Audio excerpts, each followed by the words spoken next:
Что сейчас напоминает вашу жизнь? Я просто тоже подглядываю, да, за вами в Инстаграм. Мне кажется, вы гастролируете не меньше, чем звезды Знаешь, шоу-бизнеса. честно скажу, я иногда стесняюсь. Стесняюсь своих там, может, одноклассников, еще кого-то, потому что я вижу, что сейчас и они за мной смотрят и думают, слушай, ну что ж у него за жизнь-то такая, а? Да. Он же был бывшим из наших, да, а сейчас он вроде как не наш стал. Ну, действительно, жизнь, просто яркие краски жизни. И нам 62 года, и просто мы действительно еще очень много хотим увидеть, посмотреть, и мы радуемся каждому дню. И этот год, он поистине, Александр, у нас был такой вот, много путешествий, много разных стран.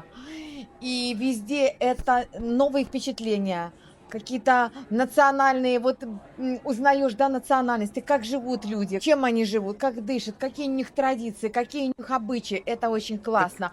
И когда мы уже вот поехали, чтобы в круиз полетели, приехали в аэропорт, ну-ка, Олег говорит, слушай, мне такое ощущение, что в этом году я слишком долго прожил в аэропорту.